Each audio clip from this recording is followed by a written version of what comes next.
বন্ধুরা, আমার চ্যানেলে তোমাদের সকলকে স্বাগত।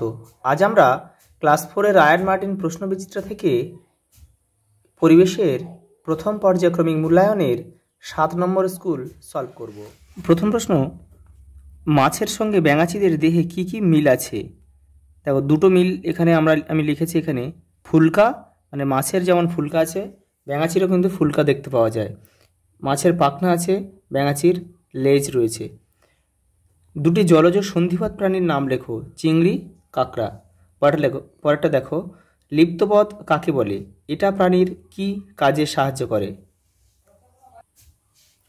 এই যে লিপ্তপদ কাকে বলে, যেসব প্রাণীদের পায়ের আঙুলগুলো জোড়া তাদের লিপ্তপদ বলে বা লিপ্তপদ প্রাণী বলে, যেমন হাঁস, ব্যাঙ।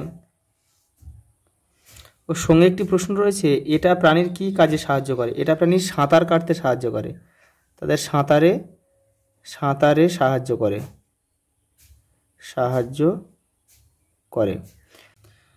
2 থেকে শূন্যস্থান পূরণ করো। পাখির ঠোঁটকে চঞ্চু বলে, কেঁচোকে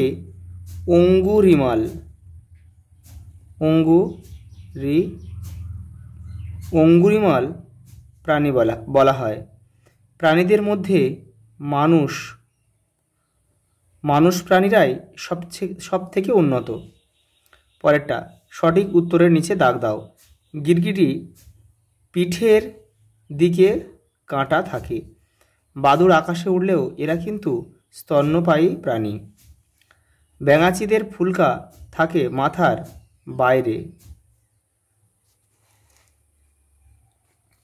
পরেরটা, সঠিক বাক্যের পাশে টিক চিহ্ন ও ভুল বাক্যের পাশে ক্রস চিহ্ন দাও।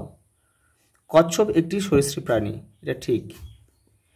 জেলিফিশ একটি মেরুদণ্ডী প্রাণী, এটা ভুল। জেলিফিশ কিন্তু অমেরুদণ্ডী প্রাণী। মাছের ফুলকার ভিতরে লাল রঙের কানকো থাকে, এটা কিন্তু ভুল। মাছের কানকোর ভিতরে লাল রঙের ফুলকা থাকে, এটা হবে। পরের প্রশ্ন, পায়রা ও আরশোলাকে একই রকম প্রাণী বলা যায় না কেন? দেখে নাও। এই যে পায়রা ও আরশোলাকে একই রকম প্রাণী বলা যায় না কেন? পায়রা করডাটা পর্বের প্রাণী আর আরশোলা সন্ধিপাত পর্বের প্রাণী। পায়রা মেরুদণ্ডী প্রাণী আর আরশোলা অমেরুদণ্ডী প্রাণী। এই কারণেই কিন্তু পায়রা ও আরশোলাকে একই রকম প্রাণী বলা যায় না। পরের প্রশ্ন, সরীসৃপ প্রাণীদের বৈশিষ্ট্যগুলি লেখো। দেখে নাও। সরীসৃপ প্রাণীদের বৈশিষ্ট্যগুলি লেখো।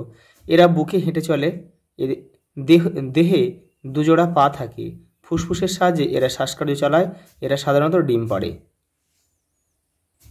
শেষ প্রশ্ন দেখে নাও, কেঁচোকে চাষির বন্ধু বলা হয় কেন? দেখে নাও, কেঁচোকে চাষির বন্ধু বলা হয় কেন? কেঁচো মাটির উর্বরতা শক্তি বৃদ্ধি করে। কেঁচো মাটির ভিতরে অক্সিজেন বা O2 চলাচলে সাহায্য করে, ফলে মাটি আলগা হয়ে পড়ে। এছাড়া কেঁচো থেকে উন্নত মানের জৈব সার ভার্মি কম্পোস্ট পাওয়া যায়, তাই কেঁচোকে চাষির বন্ধু বলা হয়। আজ এই পর্যন্ত, দেখা হবে পরের ভিডিওতে।